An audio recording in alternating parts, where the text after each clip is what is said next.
and left it so because at that point we are putting candidates off at 2 minutes. If a candidate is mentioned by name, they will receive the opportunity to have a 30-second rebuttal, but only if they're mentioned by name.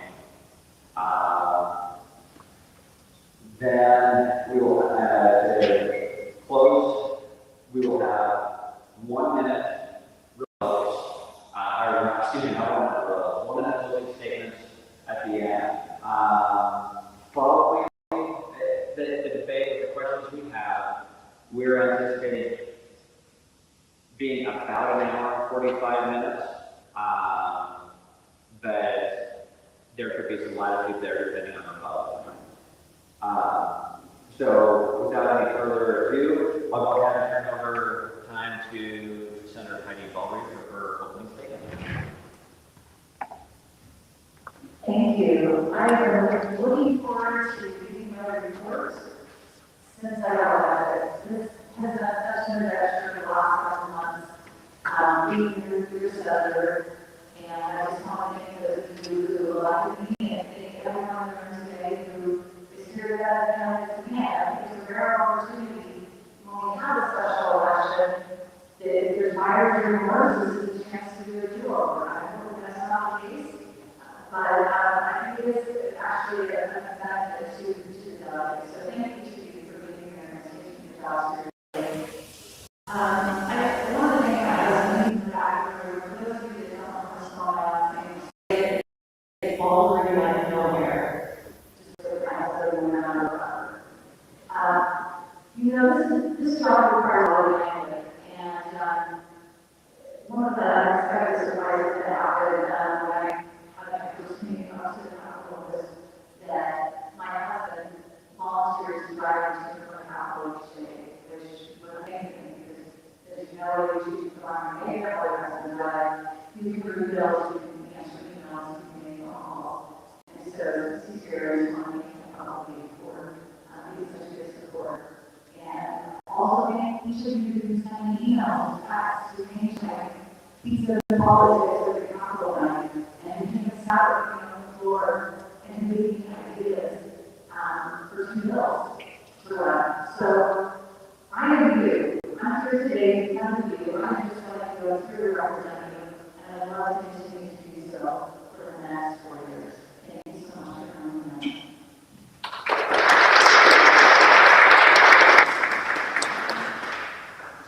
Do I need this for the camera? Okay, I would use it. Oh, still using it. So I asked myself a question. Raise your hand if you're satisfied with the direction that the federal state government is taking. Oh, my daughter raised her hand. I really sure so not many of you are super satisfied. I would guess that most of you are involved and engaged at some level in politics as delegates working on campaigns because you feel like we need to do something. You're either afraid of what the future can hold, you're afraid of the direction that we're going, or you're worried about where our country is headed. And the reason I bring up country and state is because historically we've been able to rely a lot on the country to protect the things that matter most to us. We've been able to rely on the country to protect our freedom of speech and other God-given freedoms. As you see today, we can't rely on our federal government like we relied on them historically to protect that. And our state needs to step up to ensure that our rights are maintained and that our rights are protected. Regardless of what happens in D.C., we need a state that's safe, healthy, vibrant, and a state from all the derogatory media content out there in the world. We need a place where our freedoms can be exercised, where our religion is unhindered, where you and I have the right to have good, open conversation publicly, where we can critique our political leaders without fear of repercussion. And I am here because I want to ensure that you cover that for a long time to come. There was a time where I got a little discouraged and I felt like I couldn't be done to enjoy the time that I have with my family, but I realized that there's a lot of things around who can stand up and take action. But to do it, it's going to take more than just me. So a vote for me is a promise and commitment that you want to do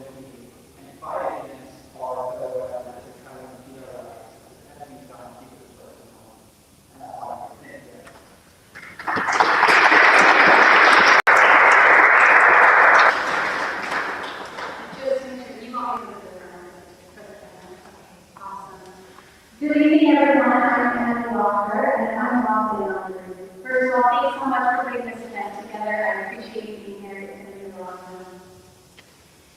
As a continuous improvement manager, I specialize in solving problems. I identify bottlenecks and I implement solutions that actually change the outcome. And I'm going to do that for you as your state senator. See, when I was an entrepreneur and I entered the residential solar industry, I took on the big multi-billion-dollar energy industry, and that was quite deep. Just like you, I have some of your small business owners, I had to deal with a lot of government regulation. And it can definitely stifle innovation and creativity. And what I learned from that is how important it is to have representatives and senators who will stand in a way to protect you from government regulation. And I plan to do just that for you on behalf. Now, I'm not doing continuous improvement for a local steel company or taking on the energy industry. I'm serving on the City Planning Commission, and I've been doing that for several years. My ability to see what's going on at the ground level for our community is what sets me apart as a candidate in this race. I understand our transportation issues, and I understand our density concerns, because I've had to make those calls and decisions over the past 3 years. I'm also a mother to 2 adorable children who I dearly love and have taught me so much. And frankly, they're my pride. I'm running for the state senate because I want to tell you the place that I have when I grew up here, which is full of economic opportunity and affordable housing. And I'm going to do just that for your kids, my kids, and your grandkids. I'm looking forward to tonight. Thank you so much.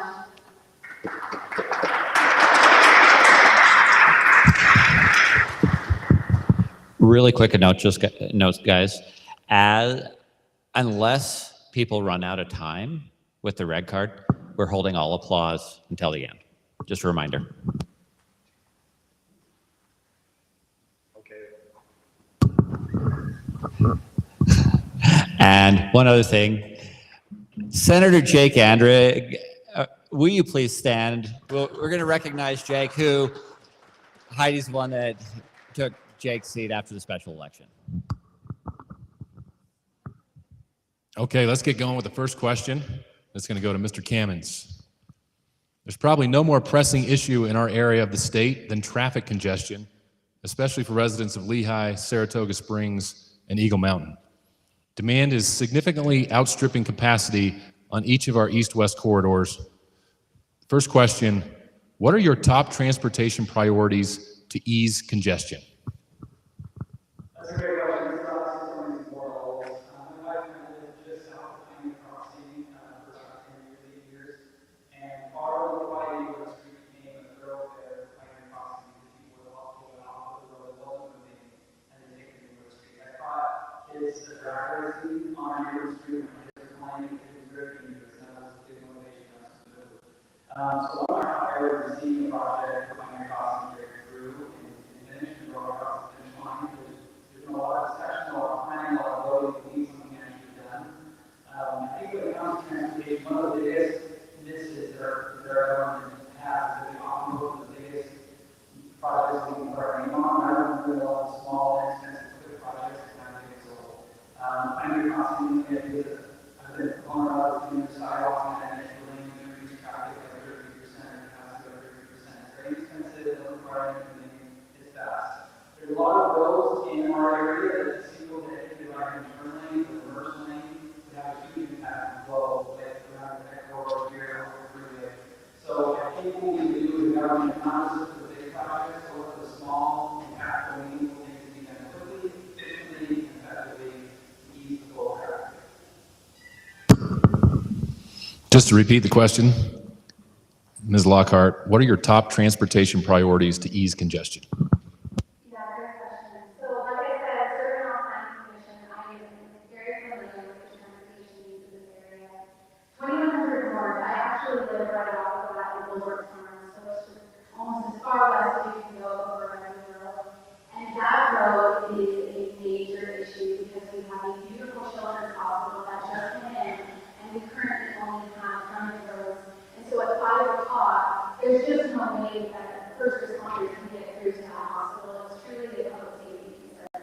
So I would like to address 2100 North as well as Cammans Crossing, and explore opportunities to do both. So when we think about road infrastructure, it's important to address the large roads, but additionally we need to look at medium and small roads. And our cities need state level support to get those surface level streets ready for the additional capacity that is coming our way. And so in conclusion, I support 200 North Cammans Crossing and the small surface street improvements. Thank you. So we all love growing up until we get in the car. And then we question that. As I look around the room, I see several, the first two rows, former and current city council members in the room. And so first of all, thank you for your service. And second of all, I want to talk about what we did in the legislature this session. And the bill that I'm super excited about is coming into law is Representative Campus Solutions Bill, House Bill 430. And what it does is it's public transit innovation grants. And so, a lot of these cities do them paying local zero option taxes, and we're doing nothing for something. And that needs to change. And so what this bill does is it says, you know what, we're going to reduce the amount of money UCA receives from our local option sales tax, and we're going to reallocate that to grants for things that we can actually do instead of getting nothing for something. And so, and actually, I had a conversation with KMMU president of the cities and towns and city council members, Lockhart, and we talked about what it would look like to have an option in the loop going from Eagle Mountain to the spring and to get to those other transit options. So, again, this really puts the control back to local control, which I 100% support. And these guys kind of cover the things that you guys all prioritize. They have a metrics that are weighted by growth. 75% of the factors in the metrics deal with growth in the last two factors do not. That's the way it should be. It should be determined by horse trading or best obvious. And it should let the people decide. She mentioned us. Your name is. It's got to be your name mentioned. Okay. All right. Question number 2. We're still in transportation. What role, if any, do you see for public transportation in our area of the county? We'll start with Ms. Lockhart. So public transportation is a fantastic option, and I'd love to see planning on the west side. Right now, we are currently putting in light rail that's going to go by Virginia, and that's really exciting. We're going to have 2 stations there, but that is not quite far west enough in my opinion. So I support public transportation efforts out west, because what's going to happen is we get more and more population growth out there. We need more options, and public transportation is a fantastic option. So I'm a huge supporter of the public transportation on the west side. Senator Balderree. Do you want me to repeat the question, or are you good? Do you want me to repeat the question? Sure. What role, if any, do you see for public transportation in our area of the county? It's the number one universal concern. When I talk about it, when I talk to people all over the district, it's the number one concern. And so it's no surprise that we should have a huge role. It's not a fact. The saying that the squeaky wheel gets the grease. Well, because I've been so concerned and involved with companies, the UCA, NAD, the WFRC, they actually asked me to be on, one summer, they're not aware, there's 2 council members to be on the transit crush love study group, we just hired on their own meeting. And so we're going to look at these transit options. And so besides that, I currently, one of my committee assignments is sitting on the transportation committee. Aside from that, I recently received the Transportation Champion Award from the Illinois Chamber of Commerce. So if you're wondering if transportation is at the forefront of my mind, you gotta believe it. I've got your back. Mr. Cammans, do you want me to repeat it? No. Okay. You can repeat it all you want. I still think our public transportation does. And I don't think it's really useful option right now. So how can we BYU, my wife is working with Heidi. She was dropping off one of the big public transportation notes. It took me 2.5 hours to get to BYU to my mom's house in San Diego. It takes 25 minutes. Our public transportation fails to meet the mark and fails to achieve a system that actually works for enough people and is useful.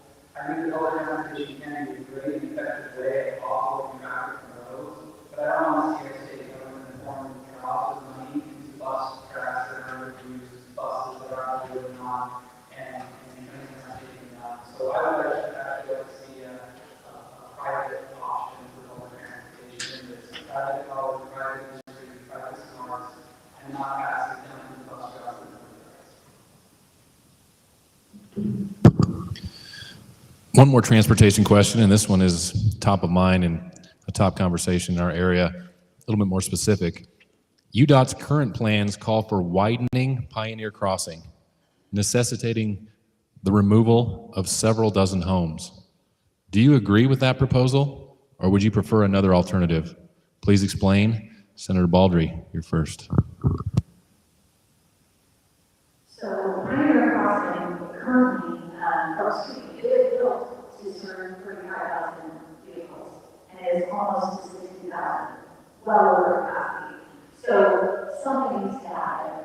And unfortunately, no matter what option we choose, it's going, someone's not going to be happy. And so I do believe that it needs to be widened. The plan that UDOT actually has in place is to create reversible lanes. Some of you might be familiar with some of those things through in Salt Lake County. And the reversible lanes would go from I-15 all the way to River Road. And then we're also going to have striping to the lanes of the to Mountain View corridor. And so it's a project and a price tag of $77 million. We're looking at starting that in 2026.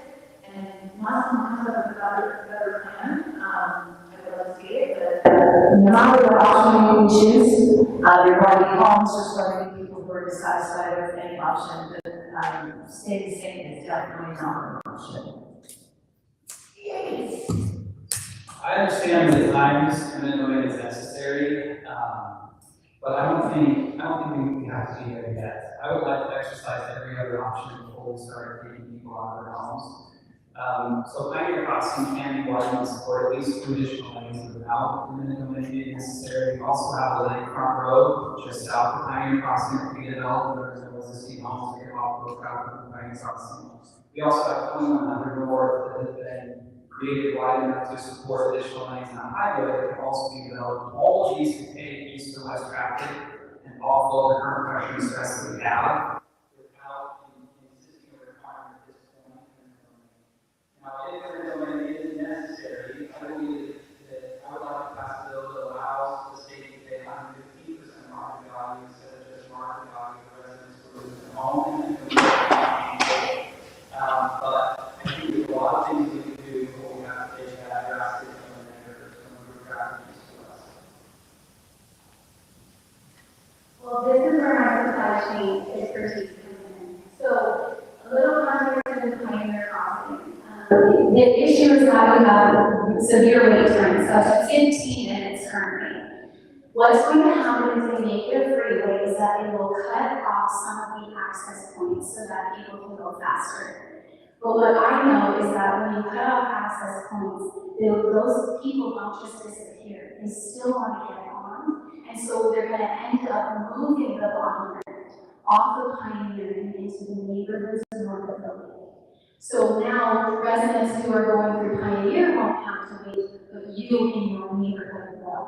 And that's why sending someone to the Senate to work with UDOT, who understands supply chain and operations, who can identify root cause, see the bottleneck, and not just solve for now, but resolve for the growth. And that's what I do in my professional career, and that's what I'm going to do when I negotiate a solution with UDOT. Thank you. Okay, we're going to change topics. We're going to move into housing and growth. Senate District 22 has experienced some of the most rapid growth in the state. A shortage of housing and affordability have become pressing issues. In recent years, the legislature has passed laws compelling municipalities to allow more accessory dwelling units, among other solutions. We'll start with Garrett. The question is, what's the proper role of the state legislature versus the municipalities relative to land use planning and housing? Okay, this is a loaded question. So, first we should address the topic that cities aren't sovereign themselves, and the city bestows power to the city. But that being said, I still think our state should exercise good public virtues, allowing local governments to have the biggest response and impact on local issues. Which means that I think the state needs to relinquish some of the zoning. Oh, sorry. The state needs to allow cities to have their own zoning and planning for their own communities and their own development. And we need more of that authority at the state level and state level. I would like to see our state population grow out and not up. The state right now is doing a lot to enforce identity housing in a lot of areas historically haven't had identity housing. That puts an undue burden on roads, on schools, on all the infrastructure. I would rather see natural progression growing out, developing areas like Eagle Mountain, and seeing additional growth out and land is available and open for development. I think people are happy when they have a garden in that space. If we relinquish the authority of the city to serve over cities and zoning, we need to make sure that citizens, though we are engaged at the city level, the cities don't always make good decisions. So by saying that the state should give more authority and more autonomy to the city, we can make sure that we have city citizens who are engaged and involved in the city planning processes and are eager to participate in those to ensure that the city's making decisions are effective for people. Thank you, Ms. Lockhart. Thank you. So starting on the planning commission has given me a really good insight into this question. What is the role of state government in zoning and planning? And the Supreme Court has actually given us about 100 years of precedence on that it belongs to the city. And then cities are designed to be responsive to their communities. You bought property in your community. You get to design your community through city councils and planning commissions, and that's what I believe in. I believe that local control is the answer here. Now, when we do our general plans, and I think Eagle Mountain's currently doing it, we just did it, that is when we show up to those meetings and participate and say, we'd love to see Heidi here, we love having her lots here, this is where we want our next tech center. It's designed that way so that you get to own land, the community that you love, and that you're a part of. And so I strongly support local control when it comes to city zoning and planning. Senator Balderree. Thank you. So I actually brought this up last summer's cycle, and that was that over the years, probably the last 8 years, what I see is encroachment on the cities from the state level. And I'm not even on city council, but I was the chair of the planning commission for 3 years, a 3-year appointment. And as the chair, one of the things that gave me the most pleasure was to restore and uphold private property rights for individual owners. And even though cities are technically political subdivisions of the state, I think that is used as a bludgeon too often to allow the state to be heavy-handed when it comes to cities. Yes, we have a role. I don't think that it needs to be as big as it has been. And so I can see some of those things taken back when they're telling cities that their garages can only be yay wide and the streets so big. It's just like the federal government, all the BLM land in here, right? An absentee landlord doesn't do nearly as well as those who live in the cities. And so I'd like to see the state do less, right? And that's the right answer. And honestly, to repeal some of the things that have been done in the last few years. Sticking with housing, what is the proper role of the legislature to address housing affordability? Ms. Lockhart here first. Yeah, so again, I think that we need to stay out of the market on a state level, and that these planning and zoning decisions happen at the local level. When we as government start picking winners and losers, the market will naturally react. So when we pass $20,000 first-timer homeowner incentives, the market reacts by raising home prices $20,000. That's not a surprise. The state government needs to stay out of the market so that it's the consumer that is driving the price and not developers and government. So I would like to see less government intrusion into the housing market.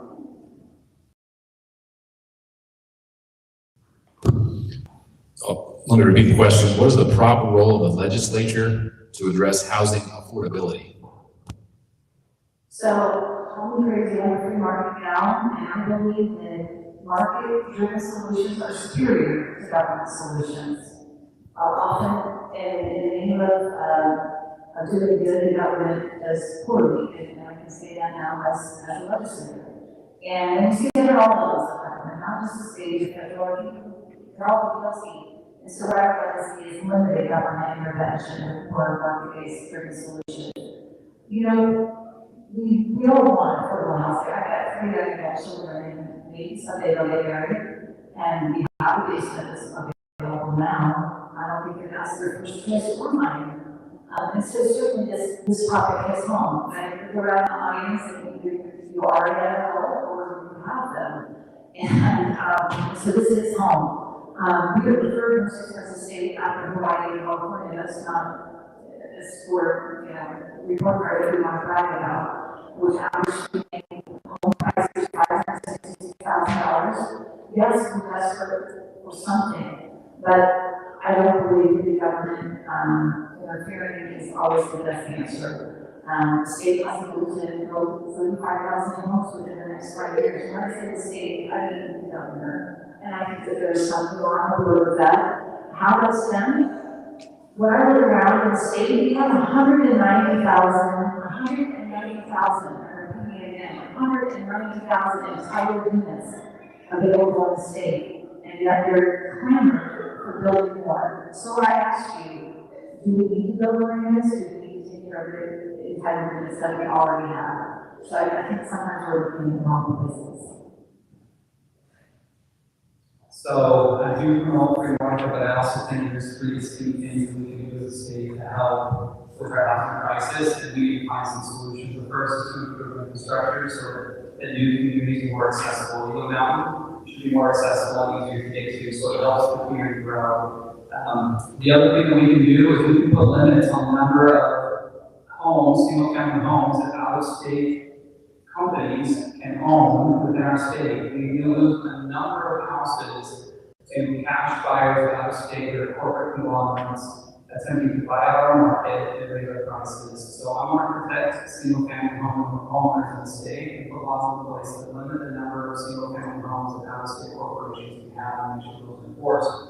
The third thing we can do is slowly repeal so many of the tax breaks that we're giving to California tech companies to come here and turn our housing market into a California housing market. We made it so simple for them to come. We made this a competitive place in the market, and that's unfortunate, because unless you're in that sector, it's hard to afford a house in the state of Utah. So I want to slowly repeal some of those tax breaks that we give to the tech sector to move to Utah and get more of a level playing field for all sectors and all industries, and help reduce some of this over exasperated competition for single-family homes. Thank you. Senator Balderree, we'll start with you on this question. What are your views on higher density housing? As if you haven't already been talking about it, but go ahead. Honestly, my personal preference is a single unit. But what I want to, and what I believe in is, again, free market. So if people all of a sudden there's a fad for tiny homes, or super high density, or mega homes, I think that people ought to be able to build whatever it is that they want. And so I'm not opposed to high density, but what I am opposed to is mandated high density. So if people want it, let them build it, whatever it is. I'm open to high density, low density, mid density, rural, but I think the market ought to decide, not those in power. Mr. Cammans. I would agree. I think that the decision for zoning and housing is sort of like what we're doing with cities and not enforced on the state or developed on the state. I didn't see housing is a challenge for you, but I already mentioned that places disproportionate stress on infrastructure in the vicinity. So it needs to be planned for delicately and prepared for delicately, and the state law is not appropriate in those decisions. Cities can do that for themselves. Ms. Lockhart. Thank you. So I believe that one of the solutions to our housing crisis is an increase in product types. And when I say that, that is people concerned about identity housing and everything. I get it because I live in Balderree farms right across from the exchange, and I'm dealing with 2100 every day. Here's the thing, if we can get people into those situations, and we can frankly encourage our cities to negotiate ownership in some of those high-density areas, that is going to help get our young families into wealth faster. They'll start with something small in the high-density area, they'll move to a townhome, and then they'll move to a starter home or a half-acre lot if they so desire. And so for me, I think the solution relies in more product types, and we should be strategically placing that high-density housing around transit. And that is done at a city level, and again, I support local control in this issue, and believe the cities and the planning commissions can do a great job of that with the public input.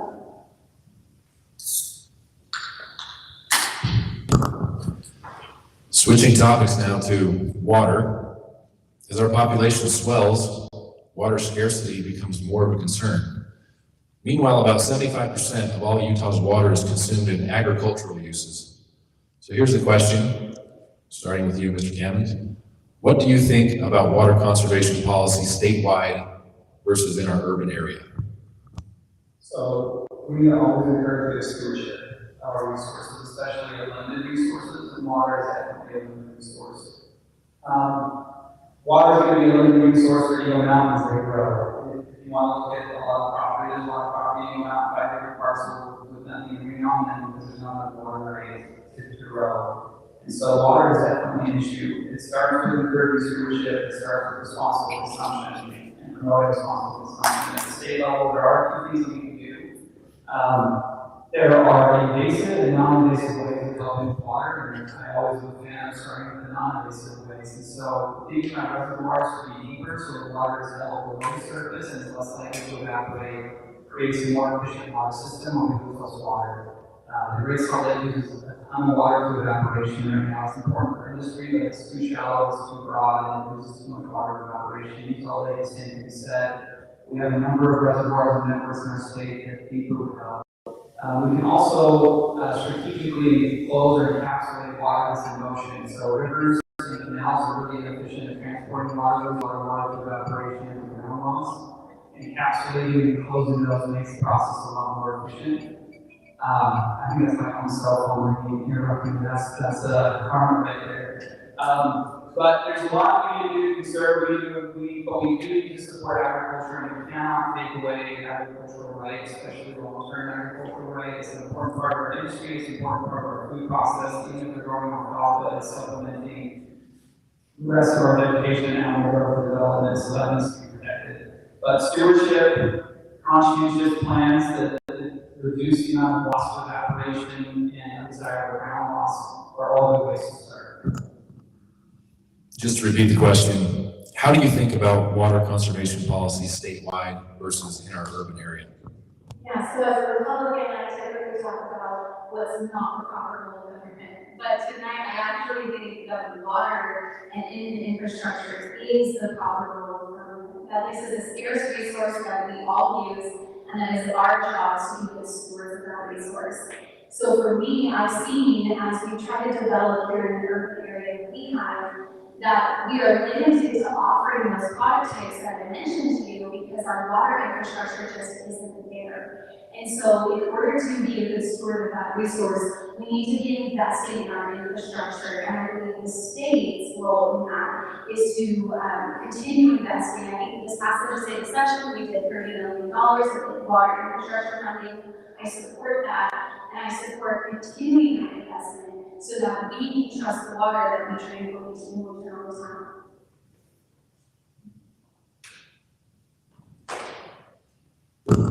Repeat the question. How do you think about water conservation policy statewide versus in our urban area? It's needed everywhere. What I'm excited about was, as a steward at I think I put the water bill, Senate Bill 211, and we're a relatively young nation as nations go in the world, and in other places in the world, they have very long term, not just, 3, 5, 10, 20, 30 years out. They think hundreds of years out. And this is a 100-year water plan. And not only does this bill address the infrastructure for water in our state, it's thinking literally outside the box. Of course, because more than a box, it's more of a rectangle, top hat. But, and it actually is considering moving outside our state to increase the water sources. So we're looking at Columbia and Missouri rivers that lead water from there to here. We're also looking at a potential desalination plant on the coast of California. And, if what always enough isn't working, we need to do something different. So I applaud this effort to really think differently and think big. Okay, question number 2 in water conservation. What's the proper role of the state legislature to address water management and conservation and management? Ms. Lockhart. Yeah, so I kind of touched on that. I do believe that it is the proper role of government to manage this resource and to ensure that each and every one of you can access it. It reminds me of the story last summer. My kids went to play out in the yard, and I'm sure many of you got the notice from Lehigh City that our secondary water had been pulled out of it. And all of a sudden, everyone was camping over their gardens, camping the vegetables and fruit that we've grown. And I know that's a lot of time that you invest into those things. And then, of course, we were worried about our kids being out in the water and playing with them. It is absolutely critical that we support our cities and local governments and their infrastructure so that doesn't happen. We don't want to have E. coli in the systems. We want to be able to eat the vegetables and fruit from our gardens. And the state's goal is to ensure that resource is protected from you and your families. Senator. Thank you. So, with water, we have lots of things that we can do. But sometimes government is the problem. So, for example, we have the first incentives for existing laws that we fix when we find that they become a barrier. For example, the first incentive that we had until recently was that we were penalizing our farmers for using their water, but our law said use it or lose it. So what would you do if you were a farmer? You don't want to lose your water rights, so you waste it. And so, we've got different things that we've done that now that's not the case. They can waste their water right, they don't have to give it up. And so that's an instance where the government, they caused the problem, but then we fixed it. And so, when the government gets in the way, we can amend our ways and make things better so that we're not incentivizing the wrong things.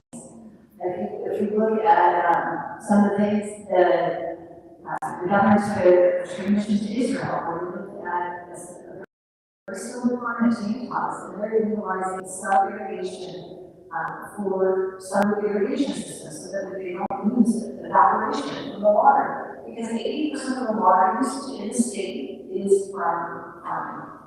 Right? We all do our part, but 80% of the water usage is with our farmers. And so this is just one thing that will help the state become better. Mr. Cammans. I would say that 80% of the water is used by farmers, but I would also say the most important, one of the most fundamental uses of the water is for agriculture and farming. We need to be as sufficient as we can when it comes to our natural resources, and that includes food, vegetation, and livestock. So that's something that I always want to support. I would love to have more food grown in Utah, sold in Utah. When it comes to government, first and foremost, they should educate and inform, and lead out by example. So educate on the state of water, inform on ways to conserve water, and lead out by example. And I think that's what we need to do first. There's a lot that we can do as a society to save water in ways that are really not very significant. As an example, we're going to be doing turf in our front yard, because I realize that our kids don't play in the front yard on the grass very often. We have natural grass, we're going to grow in the backyard, the front yard is going to be turf. This is a good way to conserve water. There are a lot of things that we can do as a society to be good stewards of the resources that we have without being invasive or stifling industry or stifling farming and agriculture in the state. So educate, inform, and lead our example would be my top priorities in the state. Moving on to education, first question for you, Senator Balderree. This past session, the legislature increased the weighted pupil unit, or WPU, by 5% and increased education funding by $832 million. Here's the question. Do you believe Utah's K through 12 education is funded properly? Please explain. Well, we historically, I say historically, because I've been in just one session, but even before that, the last several years, the legislature has increased education spending exponentially. And we have this November coming up on the ballot, the constitutional amendment that would change the funding formula for education. And I'll just say it right now, I'm in favor of that. We are the only state in the nation that does not have that flexibility in our ability to move around. And what we've proven to the education world, and the parents and teachers, is that we support education. And it doesn't look the way that some people think. All we have to do is look at the data. Over $1 billion between higher ed and K through 12 this year. And so are we funding correctly? Yes. Can we give ourselves more flexibility just like the other states in the nation? Absolutely. So our state already has flexibility, and we can supplement the revenue that goes directly to education already. What we can't do is take from it.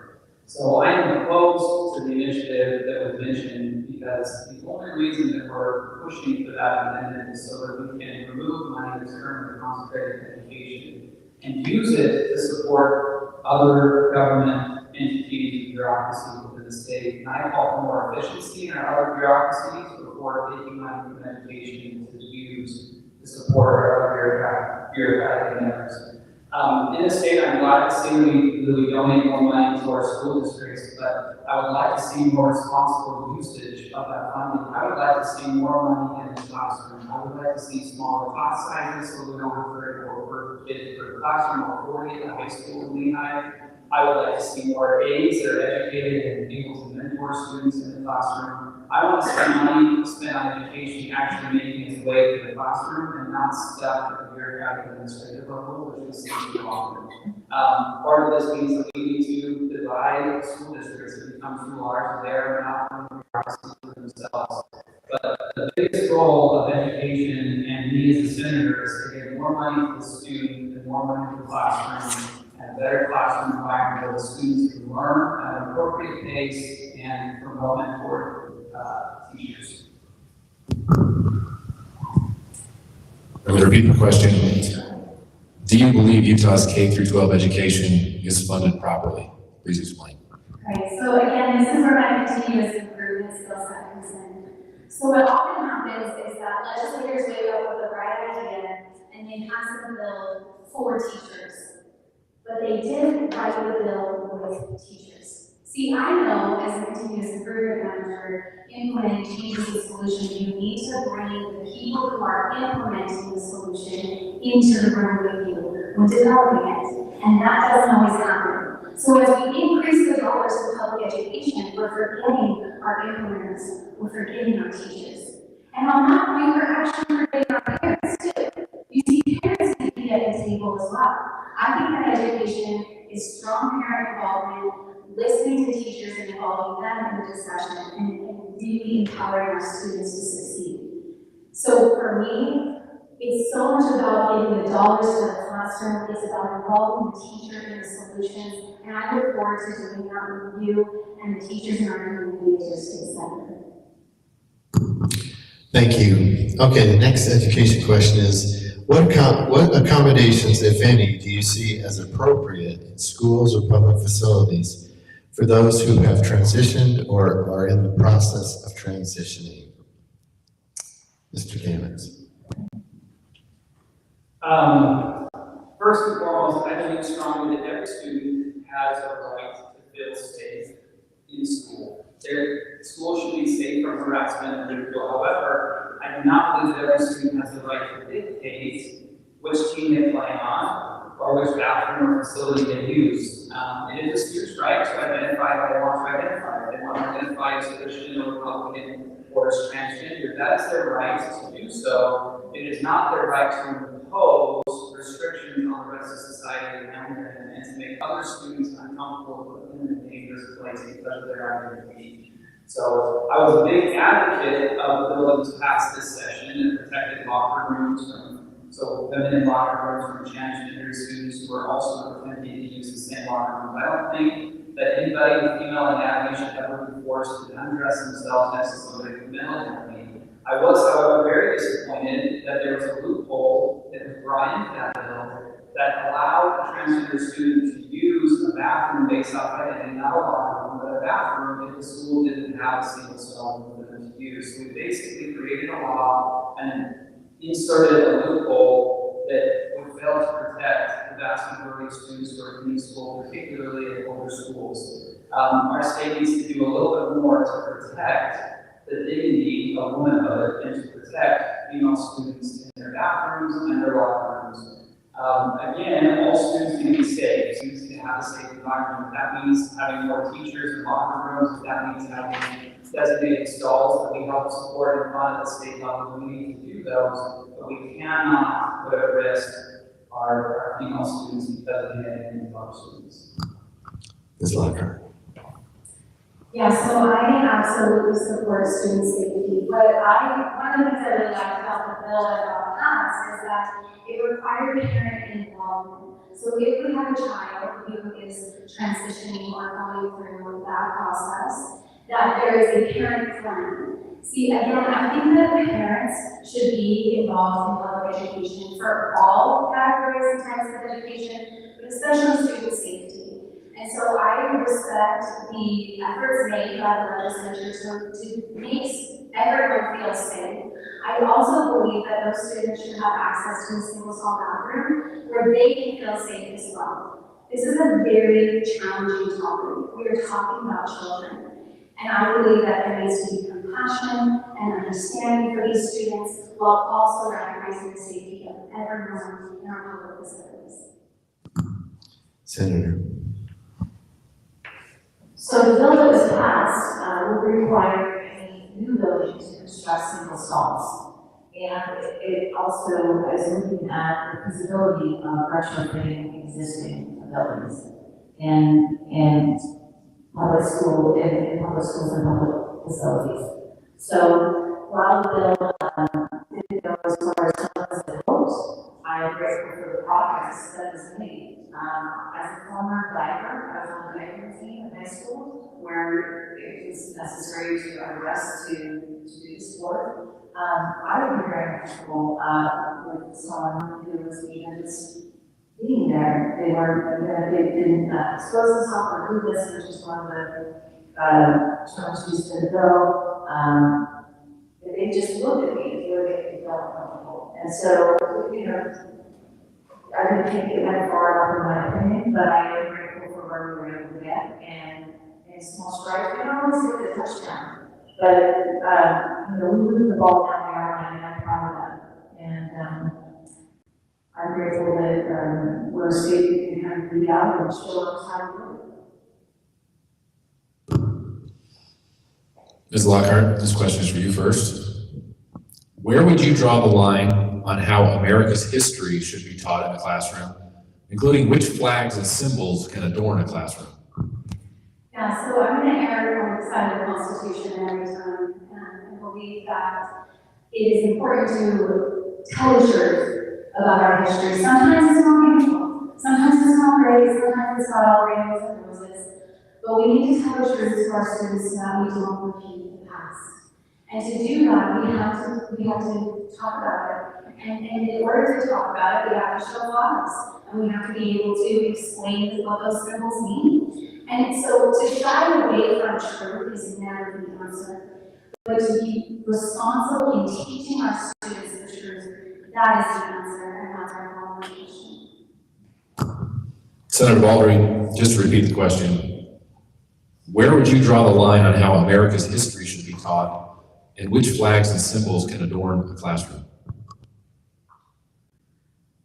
So, I actually have very strong feelings about teaching history. And as my person down on Garrett mentioned, you shouldn't be whitewashing history. I actually worked with Americans for Frustrated. One of the things that we did was to educate our youth. Because, you know, education is a lot different now in school than it is today. And the things that are being taught are a lot different than they were today. And there's an adulterated version. And so, in addition to that, I believe in teaching adults, because maybe some of these adults have somehow missed the gap of the truth. And I think the truth should supersede desire for everyone to teach partial truth or untruth. And I think the other part of the question you said was, what type of evidence should be able to have in class? I would like to have neutrality in class. I would like our children to learn reading, writing, and arithmetic. All crazy.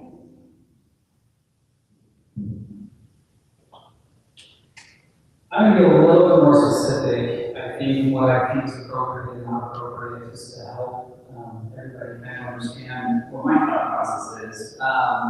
You know, for one, I think that critical race theory or divisive content doesn't have a place in K-12 education. There's no reason to divide and conquer.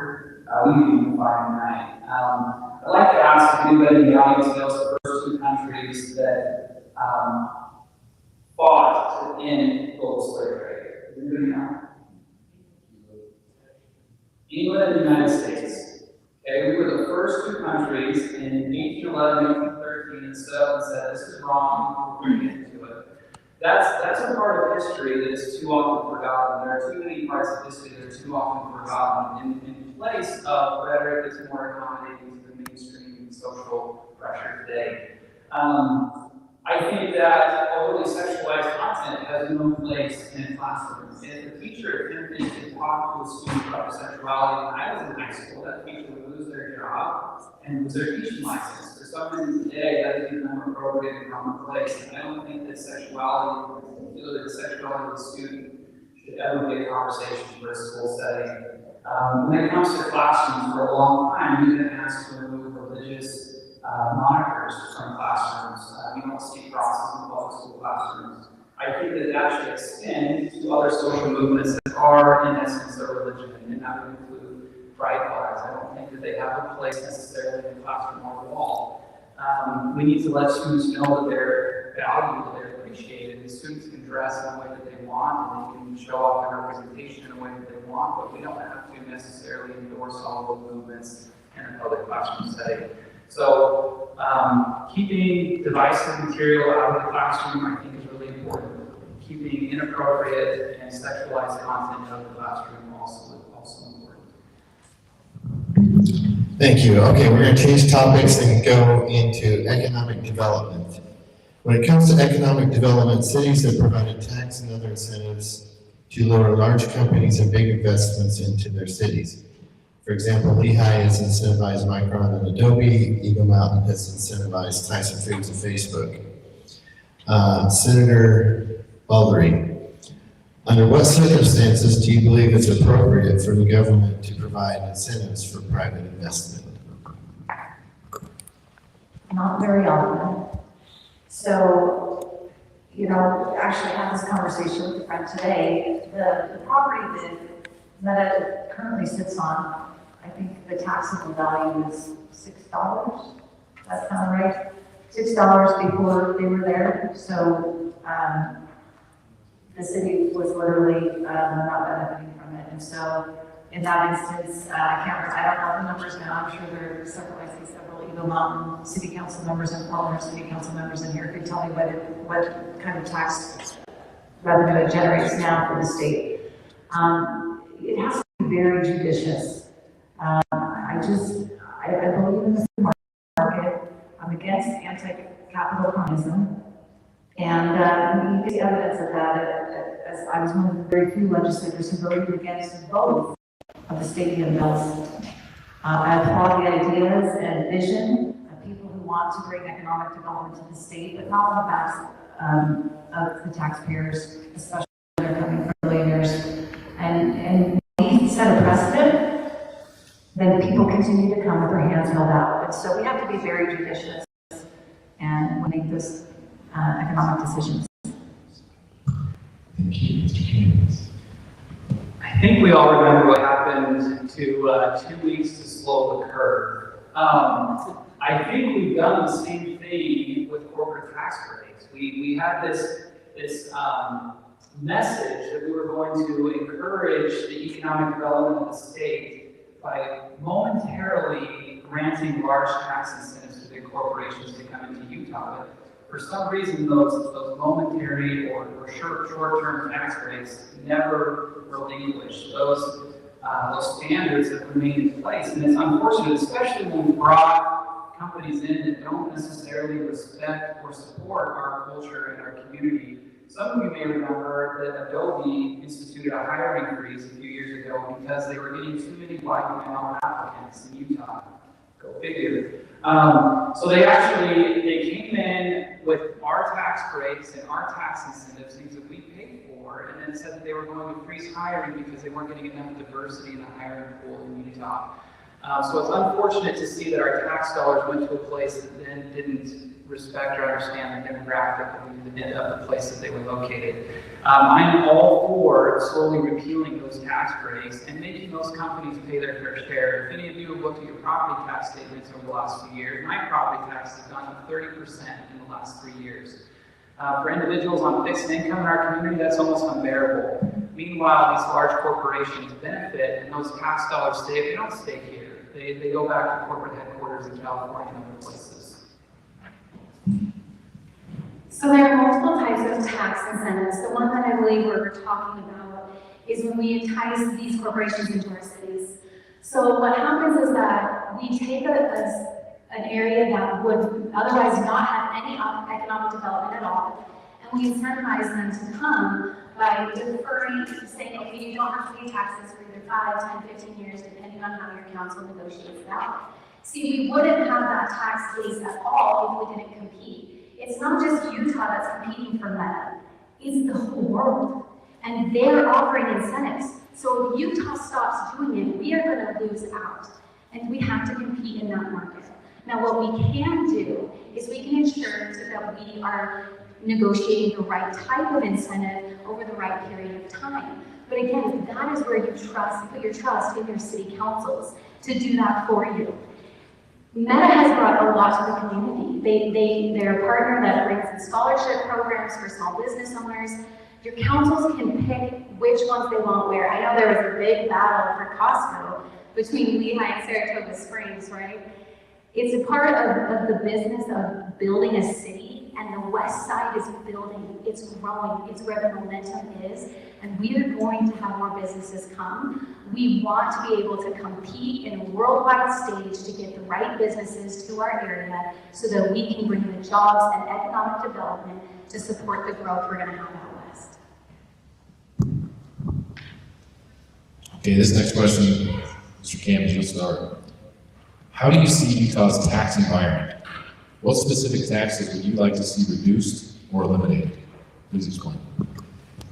Right now, it feels a little hostile, at least. For me, it does. I'd like to see more tax breaks and tax incentives for small businesses, local businesses, startup businesses, homegrown businesses, Utah businesses, rather than these large corporations. So where we offer large tax incentives to big corporations to come here, why are we not offering tax incentives for new businesses that are born and bred and raised in the state? Small businesses should get a break on income tax as well. I also would like to see the state put caps on the growth rate of property taxes and other taxes that impact individuals on fixed income, so that we see a leveling of the tax burden that is being placed on us and growing dramatically. So in addition to that, I think it's important that we take a look at how the tax revenue is spent. Right now, Utah's benefited from one of the best economies that we've ever seen, and we've had a surplus in our budget and our revenue, but I am not confident that Utah's in a good place once we start to see an economic downturn. We have a lot of bloat and a lot of dead weight in the government, and we need to make our state run a lot more efficiently. We're one of the largest employers in the state. The state is. We have tons of bureaucracy, tons of layers, tons of administration. And in terms of our tax dollars, and as the economy turns down, the only way to support our current governing process is to increase taxes. And that's something that none of us want. So if we want to protect our tax brackets and we want to ensure that taxes don't raise, we've got to figure out a way to get rid of the waste and the bloat at the state level.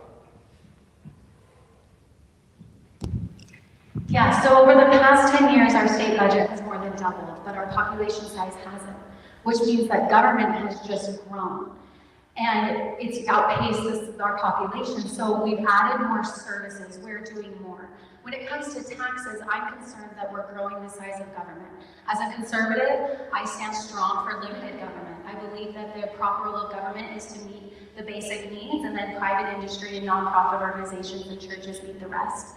So when it comes to taxing, I'd like to ensure that more of your hard-earned money stays in your pocket so that you can make the choices of where it goes. And as long as government is meeting the basic needs, I believe that the market can do the rest.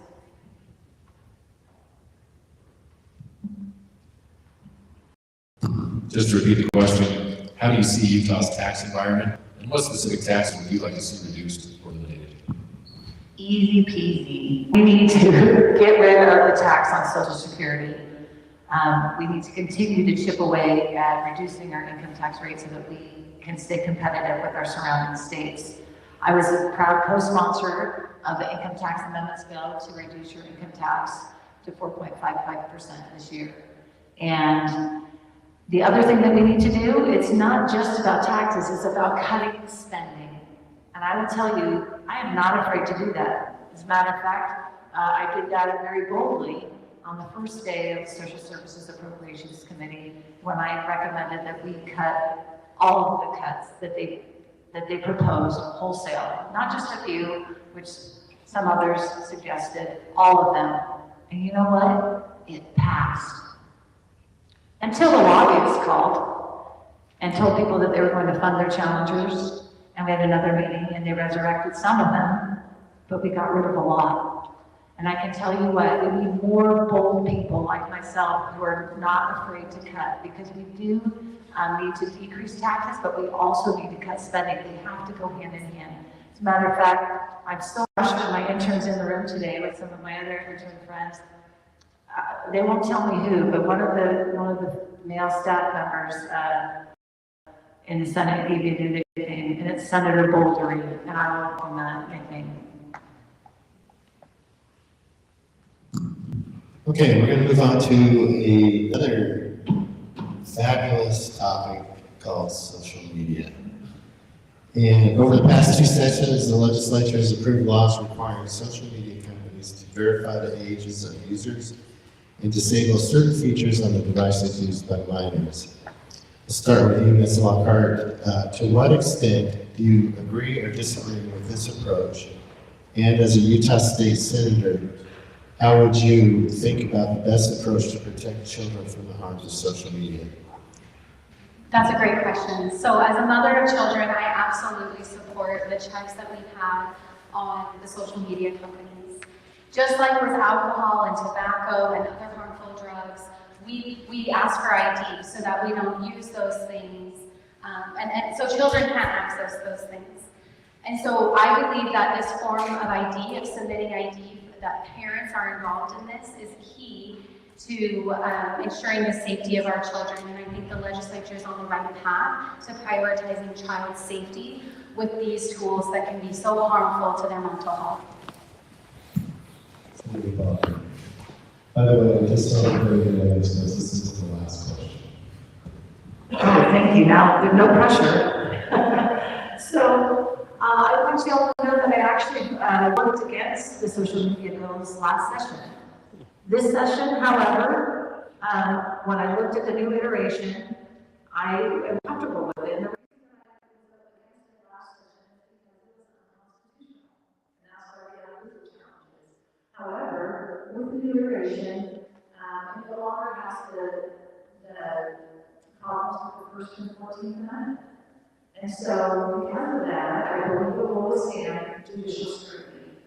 And so I'm a fan of the iteration. I'm grateful that we were able to do better, because these are two bills that I get behind. And the other important thing that it does is a private right of action for children's parents. And then it also gives an affirmative defense for the companies. And those are also two important components that need to be part of the bills for me to be comfortable in doing it. Because we shouldn't just say yes to everything because it's kind of good. And when we do that, we can get to better legislation by sometimes saying no first and then crafting better legislation. And so I proudly support the new iterations of both of the social media bills this session. I think there's a lot we can do to go further to further protect children. So, as an example with social media, currently in the state of Utah, AI-generated child pornography is legal. I don't think it should be. They claim that it's a victimless crime. It's not. Was there a new bill passed? Okay, there was a bill passed. Congratulations. It was heard Stephanie bill. Thank you. Okay, I stand corrected. Historically, it was legal in the state of Utah, so I'm glad we're taking action there. But I want us to think a little bit about AI-generated images and how they work. So AI is programmed to search, find, recognize, and replicate. So if AI, child pornography exists, or it means that software can search, it can find, it can recognize, and instead of destroy, it replicates and then transmits. I want social media platforms to be held accountable for any transmission of child pornography on their platforms in the state of Utah. Their AI can find it can recognize it can identify it, and it can destroy it.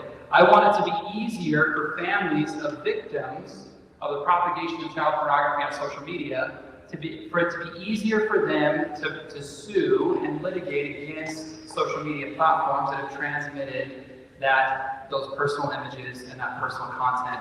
So when it comes to AI, we need to do more to protect children, to preserve the integrity of them, and to put financial restrictions or penalties on social media companies when inappropriate content is propagated on their platforms.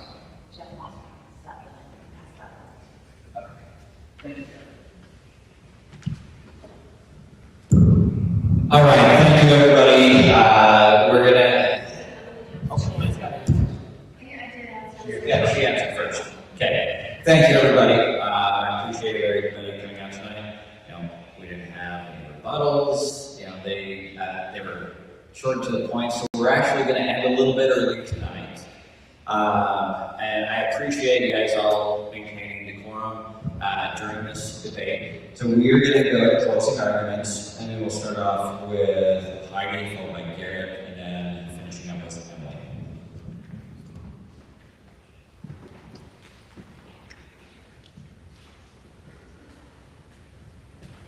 So thank you again for coming out tonight, and I know that as we get farther into this process and closer to the conventions, that you guys get tired, and I just appreciate you being here and taking your job so seriously.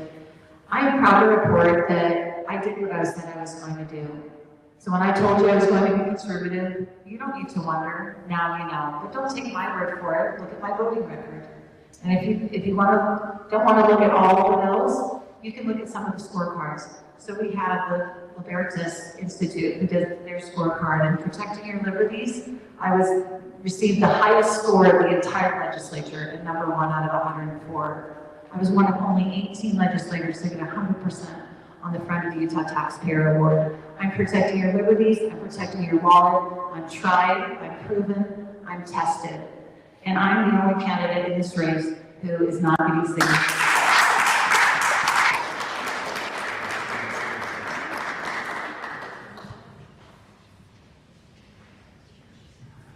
My campaign manager is probably going to hate me for this, so you can plug your ears. But I am not going to be perfect. I'm not the smartest person in the room. I don't know every bill that passed our legislature this year. I'm not going to promise that I can solve everything, but what I can do is I can promise that I will lead out. And I can promise that I will fight the good fight, that I will protect our God-given freedoms, that I will protect the Constitution, and that if you stand up and you fight with me, we can do great things. I can't do it by myself. The problems in this country far exceed what I can do as an individual, but if we stand up together, if we rise together, if we speak out together, we can make this place a better place. So please come with me and join with me.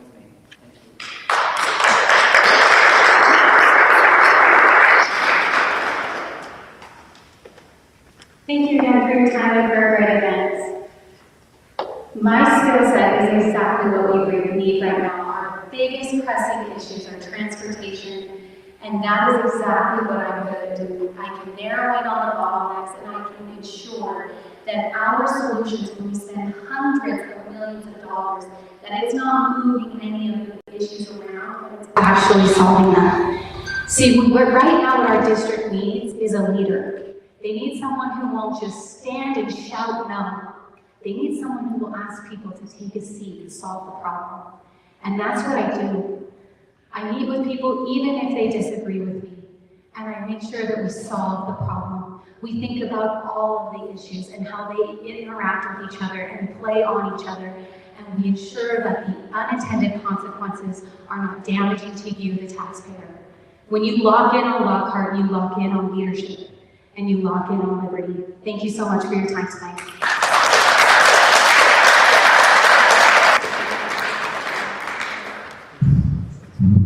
All right, thank you everybody for coming. We are going to have a meeting read after. You guys can stick around, talk to the candidates, ask them some more questions that you may have. Also, it would be great if you could help with these church way. I'll hold the rugs out here. If we could just throw them up there, then I don't have to do them.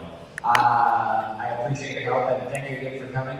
Stick around, talk to the candidates.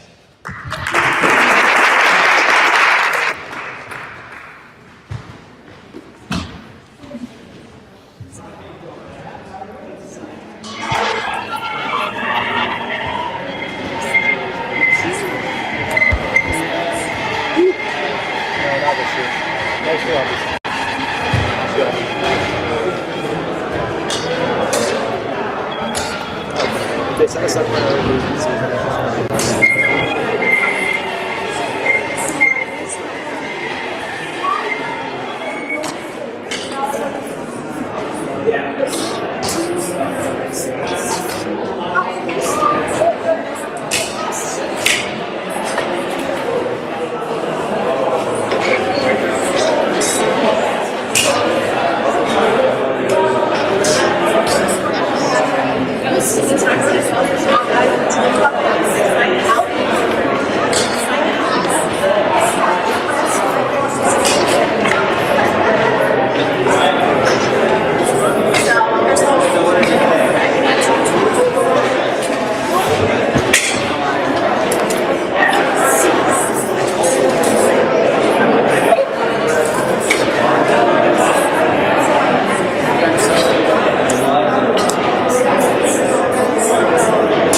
film today? Yes. Okay, I'm Emily. Hey, I'm Adam. Adam, The audio thank is you. terrible on the stream, though. Okay, well, thank So, you for filming. yeah. I appreciate that. You got a second to do an on-camera question? What's the question? Well, I could ask it to you right now if you want. What's the question? It's about, you were talking about a lot about innovation and that kind of stuff, about what's the solution to fixing like our infrastructure, that kind of stuff. Oh, okay. So you're looking for innovative solutions? It's still live, yeah. So look, it just turned. Okay.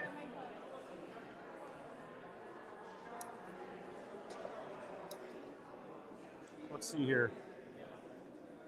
Okay, so you want me to have what do you want me to answer? So I'm curious if you think that, I know a lot of the things that we're talking about up here, as far as, especially with our infrastructure, like water, traffic, was innovation. What do you think about public-private partnerships? Do you think that those are a good thing? You know, do you think that corporations should get involved with our infrastructure? So I feel like you just asked me like 3 questions in one, but I will say that an innovative approach to our transportation and infrastructure needs is to look at the layers of everything that's going on and to address all of them simultaneously. So when you just focus on the big roads and you put a lot of dollars there, you're going to have ripple effects and domino effects into everything else. And so you've got to take a multi-layered approach with solutions to make sure that you don't create more problems for people by solving a big problem. Does that make sense? Sure. Yeah. So I know that you asked about public-private partnerships. Is that what you want? Yeah.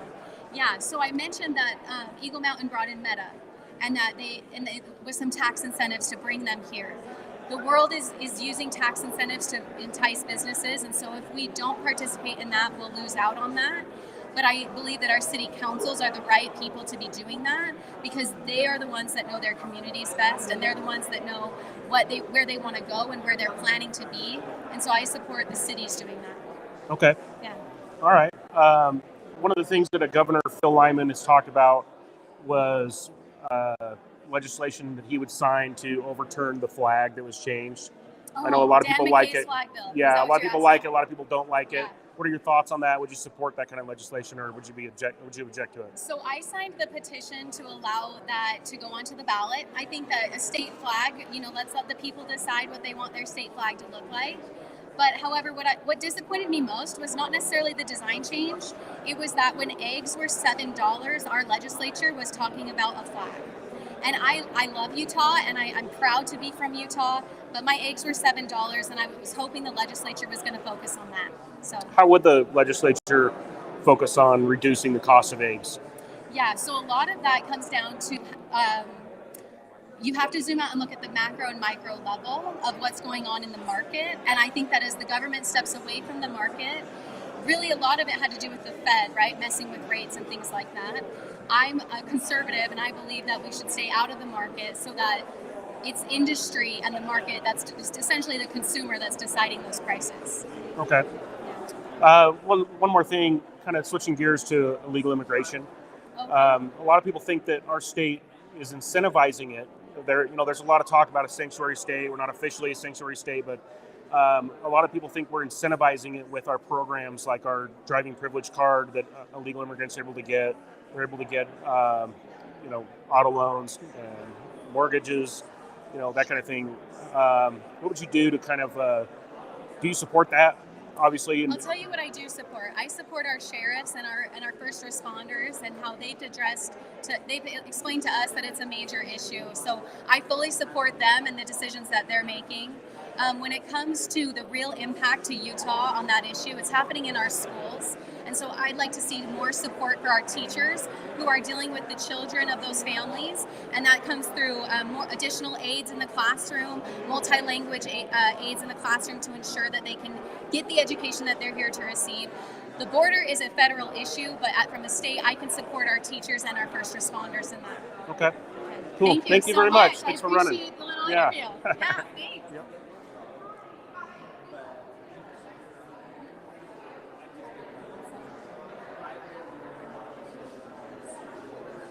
See if we can get one of these other guys here.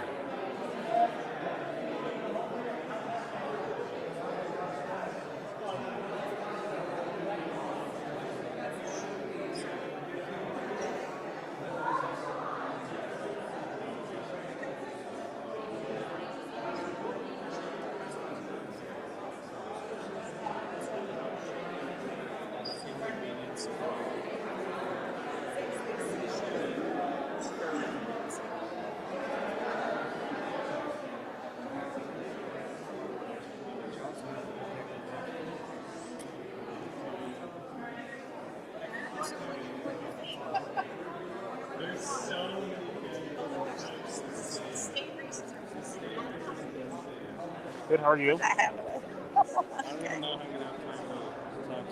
know what? You get together with your other friends, because sometimes they go to an event and you don't. This guy records everything. That's good. So you can thank him for stuff you can watch online.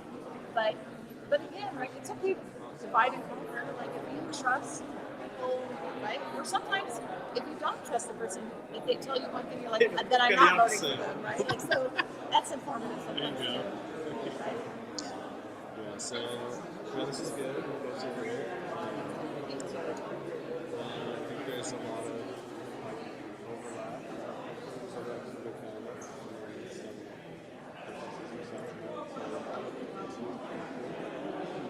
Yeah, my Josh actually, if you remember, so I'm the one that got elected on the Americans.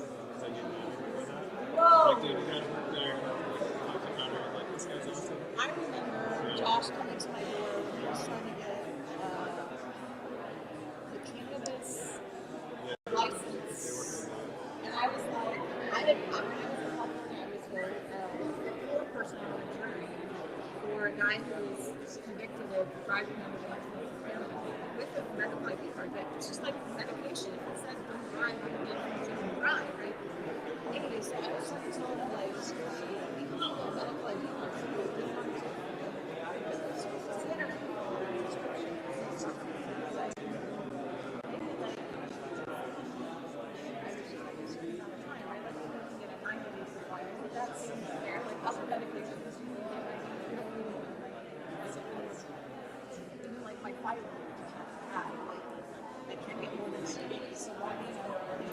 That was my 2 cents. And I don't know, nothing ever happened with that though, but I remember him coming in.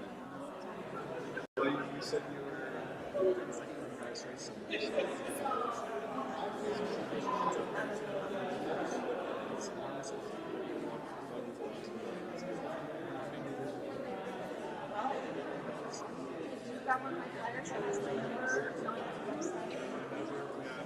Still going? Yeah. Love Just waiting to ask some questions. So. it. I love it. Ask away. You can barge in on it.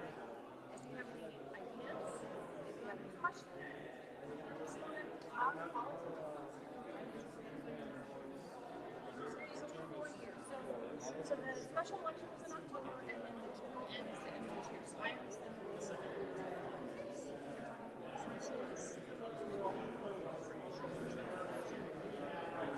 Somebody last I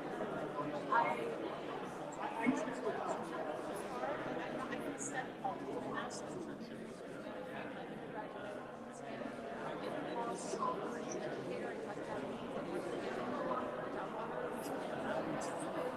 This was not part of my plan.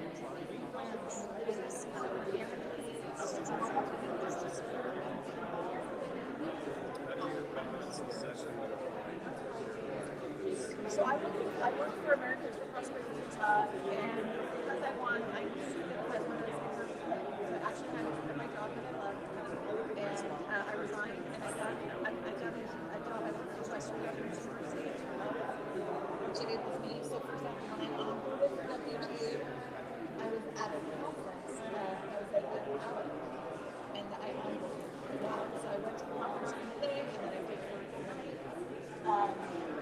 But it does help that my kids are mostly young, so like again, all of them are really good at meetings, and then my youngest is seniors. And I have a really supportive family.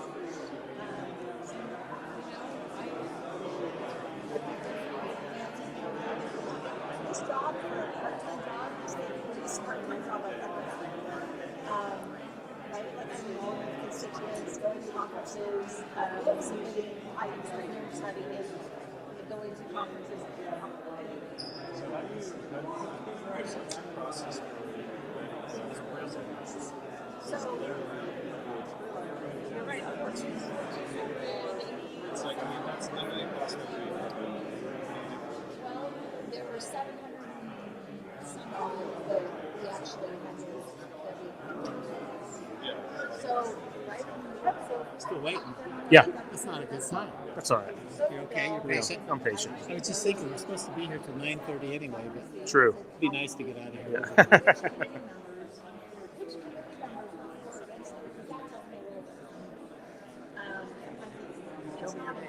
Adam Bartholomew. Adam Bartholomew. You're not related to, of course, that's a common name in your town. It is. I think of, I had a neighbor who passed away several years ago. His name was Leon Bartholomew. Where from? Well, we lived in Saratoga Springs. We were in Harvest Hills at the time. So I'm trying to think of where they were from. His daughter, Paula, her maiden name's Bartholomew, but she's a school teacher. You don't not look like them, but you don't look like them. Does that make sense? Yeah. Like, could be a cousin. There's always a good chance if I ask my dad, he'll know. He'll know. Yeah. Leon was a good guy. Good egg. All the Bartholomews that I'm related to come from like Springville, Spanish Fork. So I'm not sure exactly, but they're local. Yeah. They're Utah, Yeah. I'm sure. yeah, they're probably related. Probably somewhere down the line. Yep. Is that where you grew up? Payson. You live up here in Lehigh area? No, I live down in Payson now. You live in Payson? Yeah. Somebody asked me to come up here and record, so I love it. I show up. That's great. I guess you have, but I didn't go conveniently for a walk. I didn't miss any of those. If I did, it was because I was about. We were at something the other day and some lady was trying to Yeah. hide it. And I'm like, Why hide? I said she's a state senator. You're welcome to record. Yep. You don't need to ask her permission. If she doesn't like it, she's going to say something she doesn't want on record. Yep. Yep. Most of the candidates are fine with it, you So know. then she got right up there. And I didn't care if you referred the other two kids. It didn't matter to me. Yeah. But don't. You know who didn't like it? Derek Brown. Derek doesn't, but attorneys are always suspicious. He had a little handler guy that was like wanted to know what I was going to ask, and you know, then after every question, he's like, "Great, sounds good." And he starts to walk away, and I'm like, "No, I got one more." Attorneys are notorious. Yeah. I don't know why either, because they're well versed, they're well schooled. Yep. But they're always afraid somebody's going to twist it. Yeah. It's just raw footage. It's on an iPad. They can twist it if they wanted to. Yeah. Yep. People that know you know you. Exactly. I'm not her handler. I get in trouble when I talk. So actually, you know, some of my public health, one of the things that I wanted to know the House is actually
You got a minute?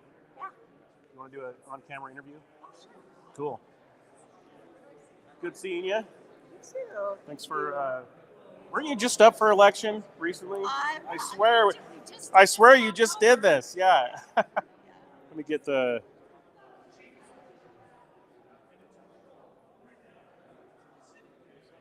Okay. So you state delegate, county delegate, precinct chair. Precinct chair, but not in your precinct. Yeah. Okay. someone's going to be glad that I would. Yeah. Somebody asked me to come up here, so I showed up. Thank you for running. Okay, so here's the question I had. Yeah. There was a lot of talk up here about our infrastructure and solutions for that. Do you think that public-private partnerships are good? And do you think that corporations should be involved in helping to fix our infrastructure? Not necessarily, no. Again, there are rare circumstances where I would support. Hold that. There are rare circumstances where I would support public-private partnerships, but in general, I'm not a fan. Okay. All right.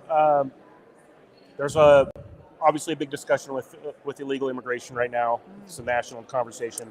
I've got a bill. You do? I do. What is it? So we can't submit anything until May 1st. So there's been a problem. Florida did something. So I'm looking at model legislation from Florida about squatters. And we really need to protect our private property rights. And right now, you can lose your home because squatters come in, and then because of our laws, you could lose your home. And we're seeing more of this because people are desperate. People come here without a plan, and then their plan is your house or your neighbor's house or a house.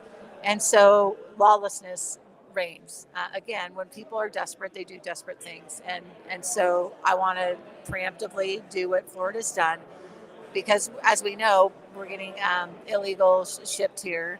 And, we have the bill that this session that we passed that says you have 3 days to notify the attorney general or the sheriff before they come. Well, it's not everything, right? But at least it's something that we could do on the state level. This really needs to be fixed at the federal level.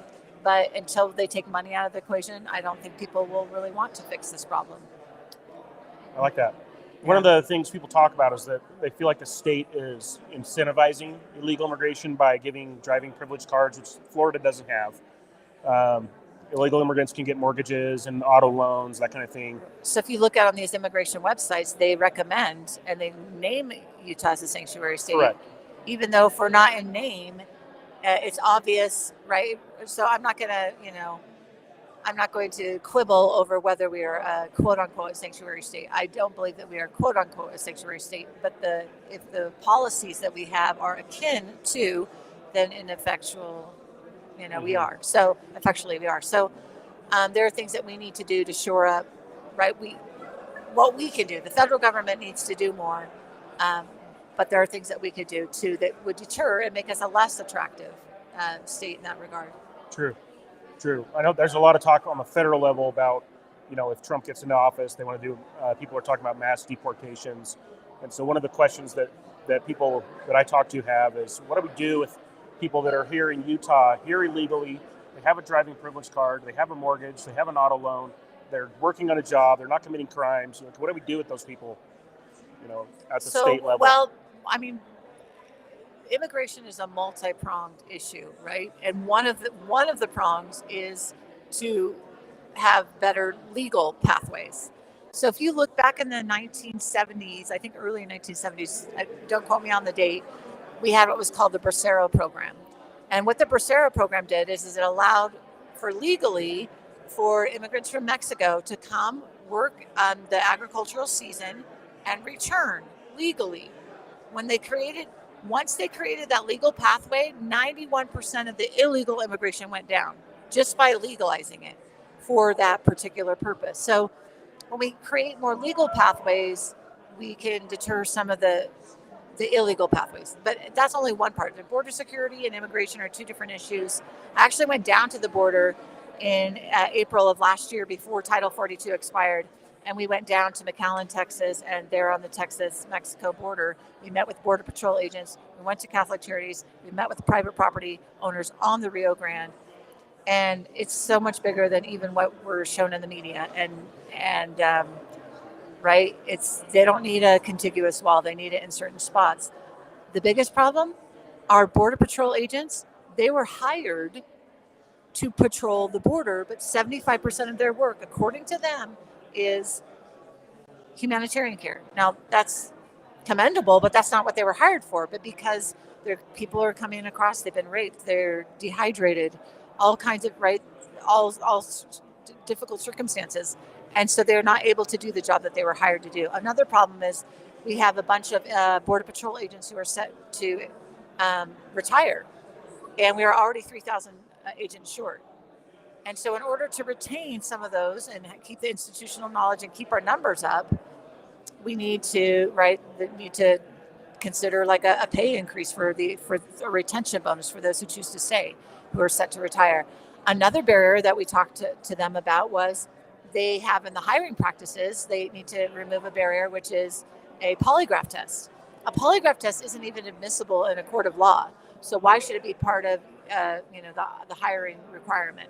If they remove that, it's a very good paying job for people in that area. It does not require a college degree, and we could get our numbers back up to where they need to be by removing that. There's vegetation that needs to be cut down because they're hiding in it, and it goes on and on, but it's so much broader than I anticipated, and it was very eye-opening to go down and see it firsthand. Gotcha. Okay. Last question. There's a lot of people that, especially in the Republican side, that are unhappy about the new flag.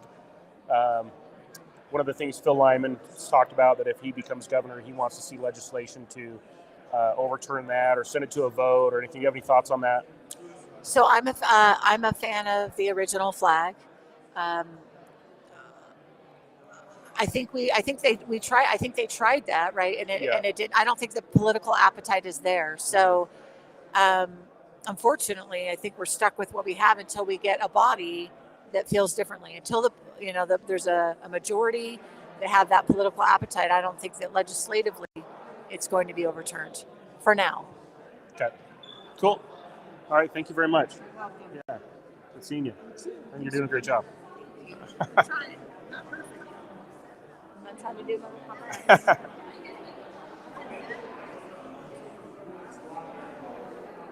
See if we can get Garrett.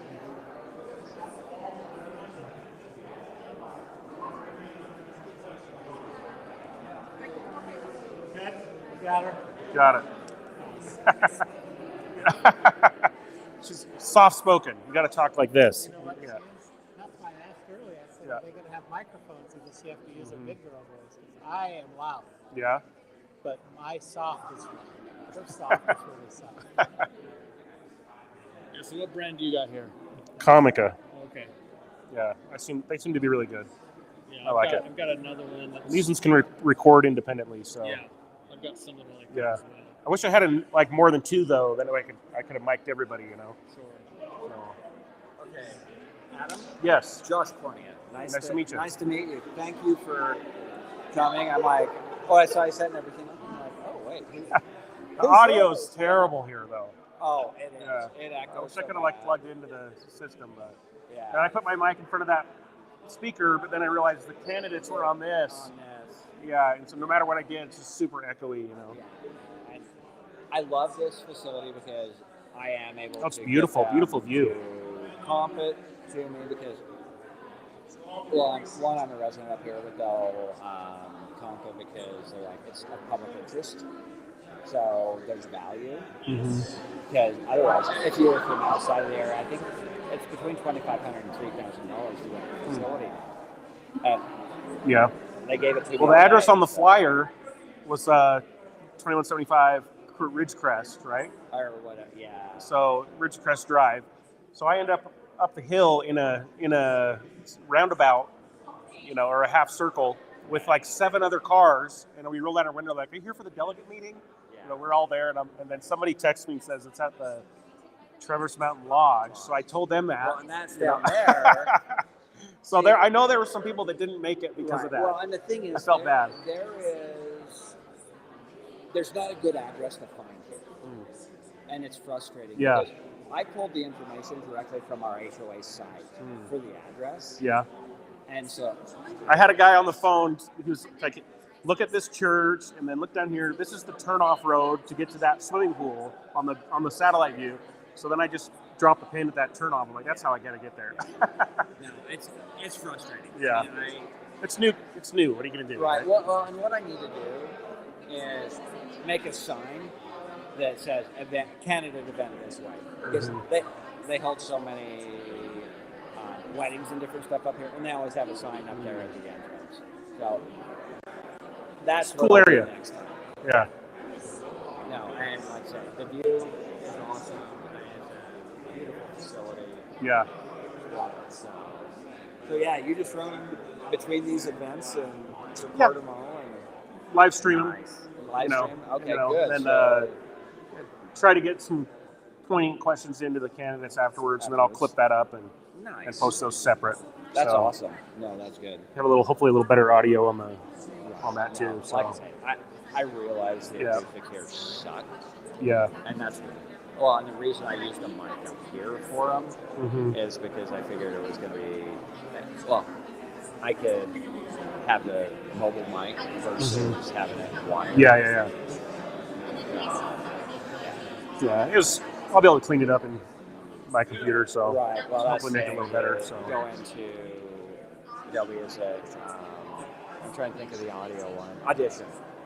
And take out the background noise. yeah, hopefully we'll see.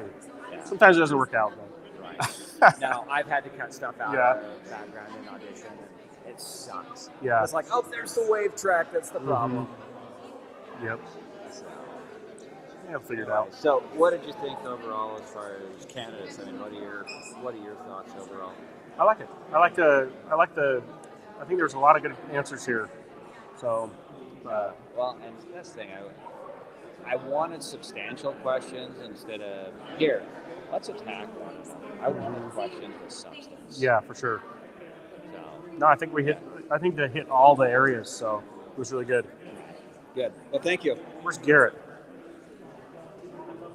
There he is. He's the last one.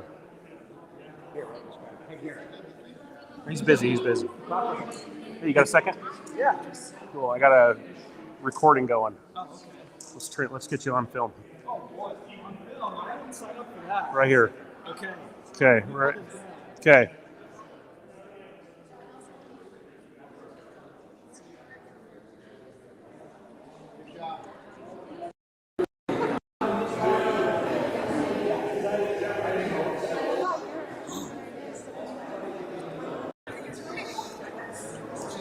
All right. Here, hold that. If you don't mind. I don't mind. Okay. This is fancy. Let's get you a. All right. There was a lot of talk about our infrastructure and solutions for fixing that in the forum. Uh-huh. What do you think about public-private partnerships? Do you think that corporations should be involved in our infrastructure? So this is a good question because I do think that there are aspects of transportation that I would like to see fully privatized.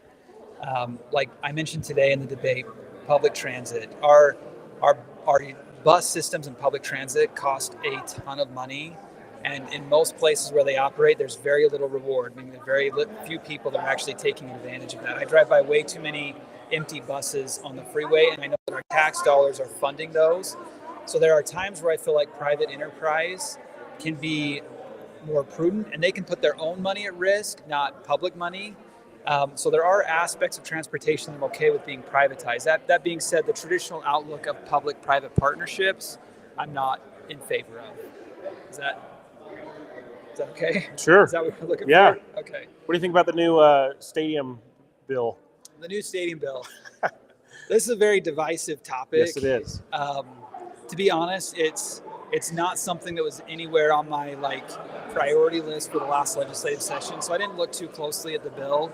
I'm not a sports aficionado myself. I'm not a huge fan of incredibly large tax incentives for very profitable industries. I think the state encouraging growth and development is a good thing. I think the bill asked for too much from taxpayers, and I would have opposed it as it sat. Okay. There's a big national conversation going on about illegal immigration, which obviously is a federal issue to a certain degree. But a lot of people think that the state is incentivizing illegal immigration, particularly in Utah, with our driving privileges cards, which Florida doesn't have. And then, illegal immigrants can get mortgages and car loans and stuff like that. What are your thoughts on that? And how do we fix the problem at a state level? Yeah, so we have a really large and glaring problem here. And that problem is that we were declared a sanctuary state. not very long ago. And a lot of that is because we're too afraid to step up to the federal government and say no. So as an example, in Utah, part of the reason we have that designation is we're largely a catch and release when it comes to criminals. I'm not just talking about illegal immigrants. I'm talking about illegal immigrants who have broken additional laws and have been arrested or apprehended because federal bureaucrats say that our prisons are good enough for citizens but not good enough for illegal immigrants. We're releasing known felons back onto our streets instead of standing up to federal bureaucracy and saying, if these prisons are good enough for citizens, they're good enough for illegal immigrants. And if you've broken our laws, you deserve to be in prison. And if the feds aren't happy with that, then the feds can do their job and send them home. So the state needs to be a lot more bold in how we handle this problem of illegal immigration, particularly when it comes to individuals who are coming here, and not just coming here illegally, but breaking additional laws while they're here, committing felonies, violent crimes while they're here, and then just being released onto our streets. Fair enough. What do you think? What do we do? There's a lot of talk about mass deportations, as a solution to the problem. In addition to securing the border, but what do we do with people who are working here? They're not breaking laws. They're paying for a mortgage and an auto loan, but they're here illegally. We do need to go after the largest problem first, and that's violent criminals and felons. So we have a major issue with illegal immigration right now, and we need to start by locking up and not releasing until they're being deported individuals who have committed violent crimes, dangerous crimes, drug paraphernalia, weapon crimes, anything to do with improper usage or ownership of a weapon, violent felonies, anything like that. They need to be locked up until they're deported. No excuses there. We do also, I think, need to have somewhat of a heart and compassion when it comes to other members of our community who are here and are endeavoring to do things correctly and are dealing with a broken immigration system and are unable to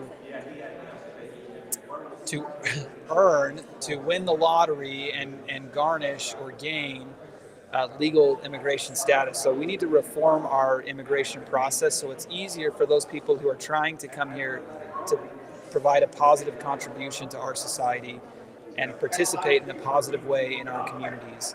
And that's why I'm not actually opposed to driving privilege cards, because individuals that are here that aren't breaking other laws, that are trying to contribute, we're better off if they have a safe means to get to and from work and they can participate in society and they can pay taxes.